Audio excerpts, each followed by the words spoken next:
Bismillahirrahmanirrahim. Assalamualaikum warahmatullahi wabarakatuh. Darso Arif Pakuama di sini di Toiwa TV hari Jumat tanggal 28 November 2025. Kali ini saya mau menampilkan satu video pemandangan terakhir atau yang terbaru dari Yusuf Mansur. Video ini saya ambil dari Instagram milik dia atau Instagram pribadi dia tertanggal 27 November 2025, artinya baru saja terjadi kemarin. Nanti kita bisa melihat pemandangan terakhir bagaimana Yusuf Mansur itu. Saudara-saudara, selanjutnya yang mau saya sampaikan di sini, apa kira-kira yang sedang dijual Yusuf Mansur akhir-akhir ini? Ternyata ada sebuah program bernama WLH atau Waktu Lunas Hutang. Program ini, saudara-saudara, saya rasa konten dan isinya sama saja dengan apa yang pernah Yusuf Mansur jual dahulu yang bernama Riyadhah 40 hari. 40 hari lunas hutang, 40 hari menjadi kaya raya, dan 40 hari meraih kesuksesan. Itu yang diulang kembali dalam program Waktu Lunas Hutang ini. Nah, kami telah menyusun sebuah opini tentang menanggapi WLH atau Waktu Lunas Hutangnya Yusuf Mansur ini. Opini kami ini kemudian kami perkuat dengan opini yang dibuat oleh Pak Ali Syarif yang sudah beberapa kali tampil di video saya tentang jualan keajaiban atau dalam bahasa Pak Ali Syarif namanya industri keajaibannya Yusuf Mansur yang sesungguhnya sudah banyak menelan korban. Hanya saja orang-orang yang tidak mengerti atau orang-orang awam terhadap Islam yang kemudian terpedaya dengan jargon-jargon keajaibannya Yusuf Mansur ini. Semoga video saya ini bermanfaat bagi kita semua.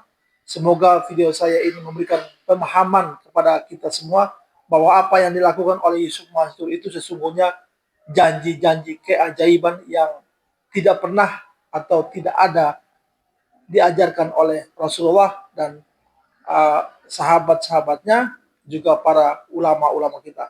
Semoga video saya ini bermanfaat bagi kita semua. Billahi taufik wal hidayah. Wassalamualaikum warahmatullahi wabarakatuh. Hari pertama masih tembem, bapau. Nih, dididik, Yeri, dan kawan-kawan. Tuh. Biarin dah. Nah, sama istri, udah siap-siap kita. Jalan, lari. Saya juga nge-gym, fitness. Makanan juga. Bismillah dah, pokoknya. Insyaallah. 20 berapa? Sekarang berapa tanggal berapa? 27 November. Bismillahirrahmanirrahim. Ini hari pertama kita mulai jalan keluar rumah dan lari. Yusuf Mansur si muka bakpao dan industri keajaiban yang menelan korban.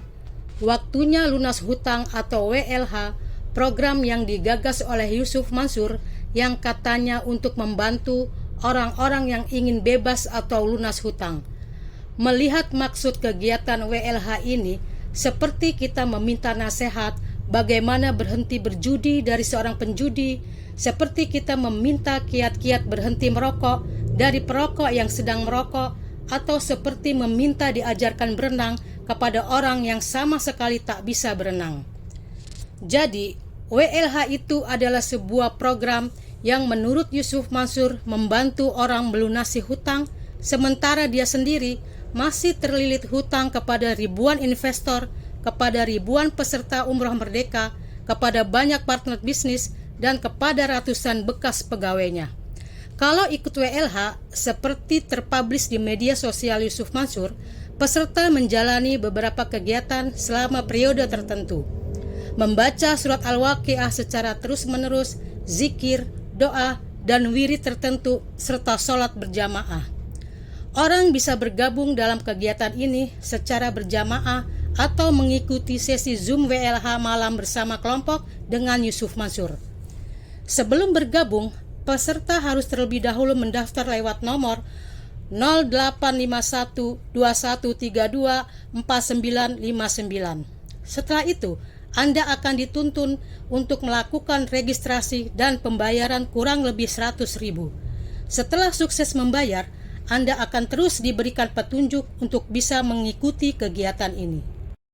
Kalau belum lama ada ramai di media, Yusuf Mansur menjual doa dengan harga tertentu, maka WLH ini juga sepertinya bagian lain dari program menjual doa itu dan ditambah janji pelunasan hutang, yakni bahwa seseorang membayar dahulu untuk mengikuti acara WLH ini supaya diikutkan dalam acara membaca surat Al-Waqiah bersama, berzikir dan berdoa bersama yang kemudian dijanjikan hutangnya akan lunas.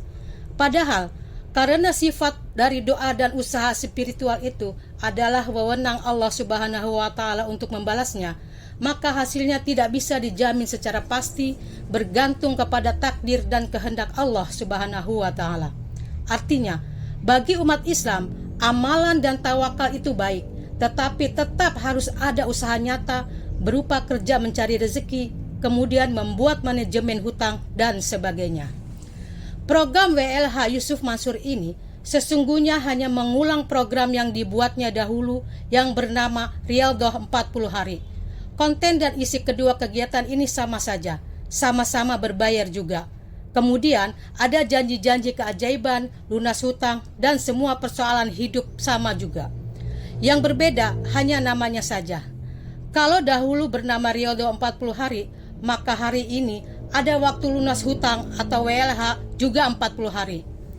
Mereka yang mau ikut program Yusuf Mansur ini bisa jadi adalah mereka yang merasa terbebani oleh hutang, kemudian mencari jalan spiritual agar mendapatkan kemudahan.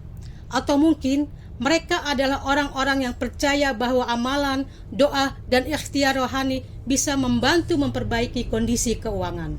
Dulu, waktu meluncurkan Riyadhah 40 Hari lunas hutang, Yusuf Mansur menebarkan video-video testimoni dari pesertanya yang mengaku lunas hutangnya setelah mengikuti program ini.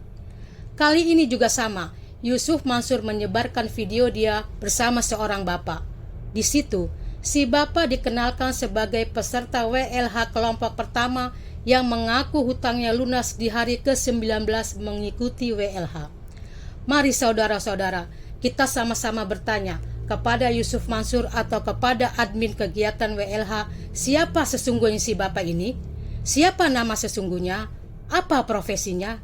Dan alamat rumah atau tempat bekerjanya? Juga berapa nomor teleponnya? Supaya sama-sama kita minta konfirmasi tentang apa yang sudah diakuinya dalam video tersebut.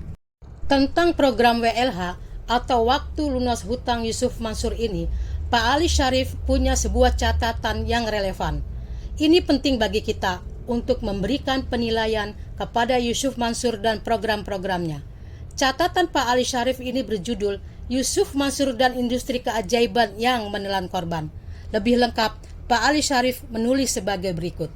Di setiap panggung, Yusuf Mansur bicara tentang keajaiban rezeki. Di luar panggung, korban bicara tentang uang yang raib. Yang ajaib di sini bukan doanya, melainkan jamaahnya yang tetap memuja ketika bukti kerugian bertumpuk di meja pengadilan. Mereka bukan kekurangan dalil, mereka kekurangan kemauan untuk melihat korban. Di Indonesia, ada fenomena yang lebih ajaib dari kisah 1001 malam, yaitu pengikut yang memuja tokoh berakhlak bisnis meragukan bukan karena ajaran agamanya, melainkan karena mereka enggan menatap korban yang berteriak di depan mata. Yusuf Mansur, orang yang memadukan retorika doa dengan grafik keuntungan investasi, menemukan pasar dakwah yang subur pada mereka yang meyakini iman bekerja layaknya bunga bank yang ditaruh sedikit kembali berlipat-lipat. Pasarnya bukan kaum santri, bukan pula kaum pengkaji kitab. Pasarnya adalah masa pengkajian instan yang menelan dalih secepat menelan kapsul vitamin, yang berharap kaya sebelum paham mana riba, mana muamalah, dan mana tipu daya. Kekaguman itu tidak lahir dari kecintaan kepada ilmu, melainkan dari ketergantungan pada harapan, yakni kalau dia bisa bikin saya kaya, dia pasti wali Allah. Disinilah pangkal kekeliruan itu berdiri. Mereka yang memujanya bukan sedang memuliakan dakwah, tapi mereka sedang memuliakan jalan pintas. Islam dengan seluruh bangunan akhlaknya tidak pernah mengenal konsep kemakmuran dengan sponsor doa. Islam menuntut kerja, amanah, ilmu, dan yang paling berat, kejujuran dalam muamalah. Tetapi di forum-forum jamaah Yusuf Mansur, kejujuran justru terlihat sebagai gangguan. Korban yang mengaku tertipu oleh skema investasinya dicap lemah iman, kurang doa, kurang ikhlas, atau kurang ngaji versi Yusuf Mansur. Padahal yang kurang ngaji di sini justru para pembela Yusuf Mansur sendiri. Sebagian orang menimba ilmu dari Al-Quran, sebagian lagi menimba wahyu dari WhatsApp grup investasi. Ketika nama Yusuf Mansur disebut, para pengkaji agama mungkin mengernyit, ini dakwah atau proposal? Tetapi pada jamaahnya Yusuf Mansur, dengan senyum pasrah yang sulit dibedakan dari hipnotis kolektif bertepuk tangan. Mereka tidak terganggu oleh laporan-laporan hukum yang menjerat ulah bisnis si Yusuf Mansur ini. Mereka tidak terusik oleh gugatan korban yang merasa kehilangan uang, kepercayaan, dan harga diri. Mata mereka buta bukan karena gelap, melainkan karena silau. Ya, silau oleh citra, silau oleh jargon, silau oleh sugesti keajaiban sedekah yang terus diputar seperti iklan cashback. Yang berhadapan dengan hukum bukan hanya sebuah nama, tetapi sebuah pola. Pola akhlak yang culas dalam muamalah yang oleh para jamaah justru dipuja sebagai medan ujian iman. Ironisnya, ketika Islam berbicara tentang ujian, yang dimaksud adalah ujian ketaatan kepada Allah, bukan ujian mempertahankan orang yang bermasalah di pengadilan. Jamaah ini buta, tapi bukan buta aksara. Mereka buta empati. Mereka kehilangan kemampuan paling dasar seorang muslim, yakni merasakan kezaliman yang menimpa saudaranya. Korban-korban yang mengaku menjadi mangsa investasi Yusuf Mansur tidak dipandang sebagai bukti realitas, melainkan aib yang harus disembunyikan. Mereka melihat uang hilang sebagai cobaan spiritual, bukan sebagai kemungkinan tindak penipuan. Inilah tragedi dakwah modern, yaitu para pengikut bukan tidak melihat realita, tapi mereka memilih untuk tidak mau melihatnya. Karena jika mereka mengaku tertipu, maka runtuhlah satu-satunya alasan mereka bertahan di lingkaran ini, yaitu mitos bahwa Yusuf Mansur adalah perantara rezeki. Umat yang paham Islam mengukur seorang dai dari akhlaknya, dari amanahnya, dari rekam jejak muamalahnya, dari keberpihakannya kepada korban, bukan pada kekuasaan mimbar. Tetapi umat di barisan jamaah Yusuf Mansur ini mengukurnya dari hal yang tidak pernah diajarkan Islam, yaitu janji return, piutang surga yang bisa dibeli, dan testimoni kekayaan. Islam bukan ilmu yang ditelan, Islam adalah ilmu yang dicerna. Tapi jamaah Yusuf Mansur telah lama berhenti mencerna. Mereka menelan semuanya, dari motivasi, investasi, sampai pembenaran tanpa reserve. Di negeri ini, seseorang bisa merugi dan tetap memuja yang merugikannya. Dan Yusuf Mansur, dengan segala drama doa dan bisnisnya, mungkin bukan penyebab utamanya. Ia hanya menemukan cerminnya, yaitu jamaah yang lebih mencintai ilusi rezeki ketimbang marwah amanah dan lebih membela Yusuf Mansur ketimbang membela korban. Tapi publik mulai paham, korban-korban itu bukan kurang Islam. Mereka justru sedang mengajarkan Islam kepada yang mereka paling islami, yaitu bahwa kezaliman yang dibungkus ayat tetaplah kezaliman. Dan orang yang menutup mata terhadap korban bukan sedang membela agama, melainkan sedang membela dirinya sendiri agar tidak terlihat sebagai orang yang tertipu. Wallahu a'lam.